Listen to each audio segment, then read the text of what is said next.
sommes de retour dans cette édition du 15 novembre 2023 du live de Téléfinance. C'est désormais, comme tous les mercredis quasiment, il est l'heure de retrouver Cédric Leboussy et ses essentiels. Bonjour Cédric. Bonjour Lui. Merci Cédric d'être avec nous ce matin. Vous êtes directeur de la rédaction du site internet vuedailleurs.com et avec vous on va revenir assez longuement sur cette marche de dimanche dernier contre l'antisémitisme, marche qui a été un vrai succès. Pour autant, selon Jean-Luc Mélenchon, cette marche est un échec et notamment à cause de la présence du RN. Qu'est-ce que vous en pensez ? Non, je pense que Jean-Luc Mélenchon se trompe, c'était pas un échec, tout le monde l'a bien vu. 105 000 participants, c'était une réussite. Donc je pense que Jean-Luc Mélenchon, il est dans un déni de réalité. Désolé de dire ça, il y a souvent des idées que je trouve très bien chez Jean-Luc Mélenchon, mais cette posture-là qu'il a prise par rapport aux actes antisémites qu'on vit depuis longtemps, elle n'est pas bien du tout. Est-ce que le RN a marqué des points ? Parce qu'il faut rappeler quand même que l'ancien président du RN avait clairement marqué ses opinions antisémites. Du coup, par la force des choses, peut-on dire que la présence du RN à cette marche est un levier pour le parti de Marine Le Pen ? C'est un levier, oui et non. C'est un levier, pourquoi ? Parce que le RN, c'est quand même un parti d'extrême droite. D'extrême droite, oui. Mais ça reste un parti comme tous les autres partis. On parle de quoi ? On parle d'un parti qui est arrivé au second tour des élections présidentielles, les dernières élections présidentielles, et encore bien en 2017 au second tour. On parle d'un parti qui a 89 députés à l'Assemblée nationale. On parle d'un parti qui a 4 sénateurs, qui vient de faire entrer 4 sénateurs. On parle d'un parti qui a des élus dans les territoires, qui a des mairies. On parle de quoi ? Oui, mais là, on ne parle pas de la légitimité républicaine. Le RN est tout à fait légitime dans le paysage politique français. Oui. Mais c'est plus sa présence. C'est le renouveau. Le renouveau du RN est-il suffisamment profond et sincère pour pouvoir justifier la présence de ce parti, du parti de Marine Le Pen à cette marche ? Mais non, parce qu'on confond en fait, lui Antoine. On confond cette marche. Qui a demandé à faire cette marche ? C'est le président de l'Assemblée nationale, le président la présidente de l'Assemblée nationale et le président du Sénat.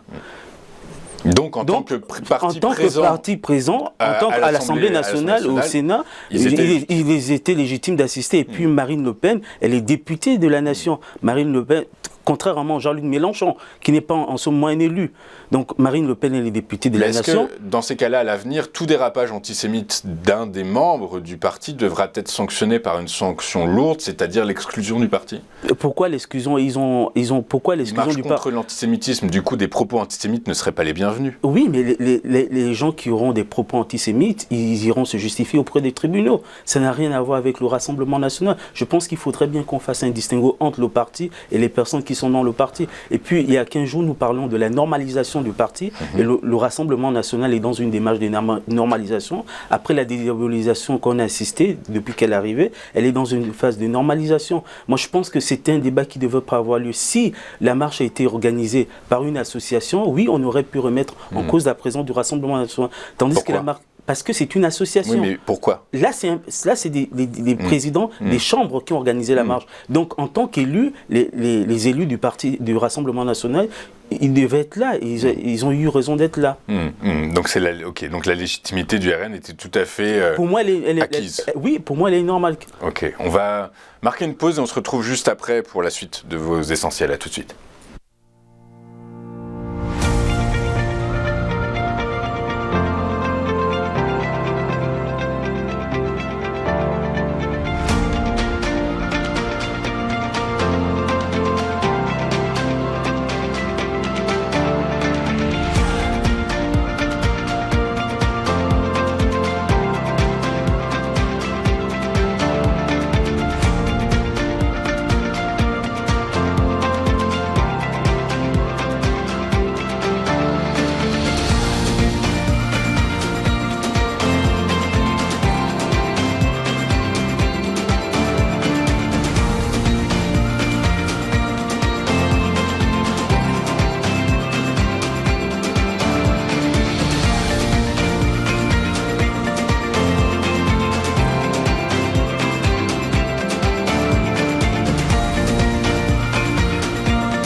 retour pour la deuxième partie des Essentiels de Cédric Leboussy. On va revenir sur ce que vous nous avez dit, Cédric.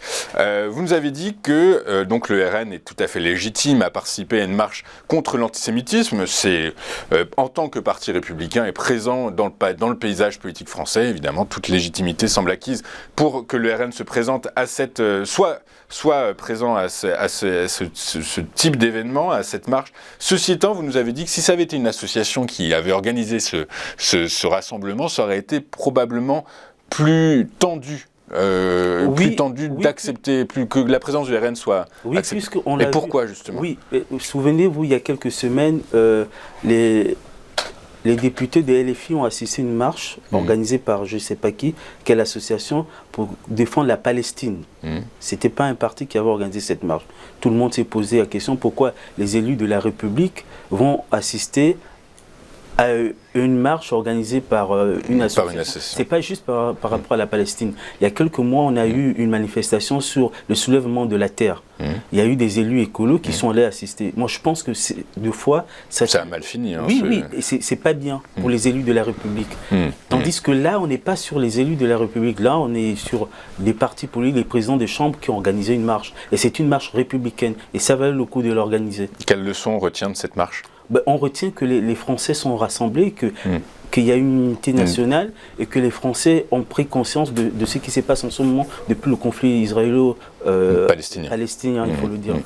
On va rester, donc la transition est toute trouvée, merci Cédric, puisqu'on va rester sur ce conflit israélo-palestinien et notre président Emmanuel Macron qui, bien après que les principaux leaders mondiaux aient appelé à ce que l'armée israélienne Tsahal fasse des pauses dans ses combats, lui Emmanuel Macron nous a dit dans une interview à la BBC qu'il fallait quasiment un cessez-le-feu. Qu'est-ce que vous en pensez? Moi, je pense qu'il a raison, Emmanuel. Mais est-ce que c'est réaliste quand 2 heures avant, Joe Biden a dit qu'il était contre un cessez-le-feu? Oui, mais c'est réaliste. Pourquoi? Emmanuel Macron, depuis le début du conflit, je ne sais pas si vous avez observé, il est toujours dans une démarche de trouver un consensus. Lors de son voyage en Israël, il n'est pas allé que en Israël. Il allait voir tous les présidents. Le représentant palestinien, le président de l'Égypte, il a fait un peu tout le tour de l'Orient. Et ça, c'est une très bonne démarche. Et je pense que ces propos à la BBC, elles sont justes. On ne peut pas continuer à laisser le gouvernement israélien, attention, il ne faut pas faire une confusion entre le gouvernement israélien et le peuple israélien. Et il faut faire attention de faire des... Même si c'est le peuple israélien qui a mis le gouvernement, qui a élu démocratiquement le gouvernement israélien. Oui, c'est le peuple israélien, mais il a gagné à combien de majorité? La majorité est assez importante, mais effectivement, ce n'est pas un plébiscite à 80%. Voilà, donc il y a ça, et puis deuxième chose, c'est que le Hamas a fait, on ne peut pas rester insensé face à cette situation. Quelqu'un qui a du cœur ne peut pas dire c'est normal, non. Et commencer à se trouver des excuses, c'est très très dangereux. Il faut le condamner. Cela ne justifie pas, pendant 1 semaine ou 2 semaines, des bombardements à Gaza. Quand on voit le nombre de morts qu'il y a, donc je pense que le président ne s'est pas trompé. En revanche, là où je trouve qu'il a... C'est pas juste un coup d'épée dans l'eau, finalement, par la force des choses. On sait que la voix de la France à l'international se fait de moins en moins entendre. C'est son absence à la marche. Il aurait dû être présent. Pourquoi? Parce que c'est une marche républicaine. Après, vous me direz, c'est le président de la République, c'est le président... Mais est-ce que ça ne veut pas dire que finalement être présent à cette marche-là contre l'antisémitisme, qui est absolument une marche totalement nécessaire, il n'y a même pas de sujet là-dessus. Mais surtout, est-ce que c'est le rôle, est-ce que le président finalement a fait le choix de dire marcher contre l'antisémitisme, c'est prendre parti d'une certaine façon? Est-ce que c'est ce qu'il n'a voulu pas faire? Ne pas prendre parti pour l'un ou l'autre camp, justement?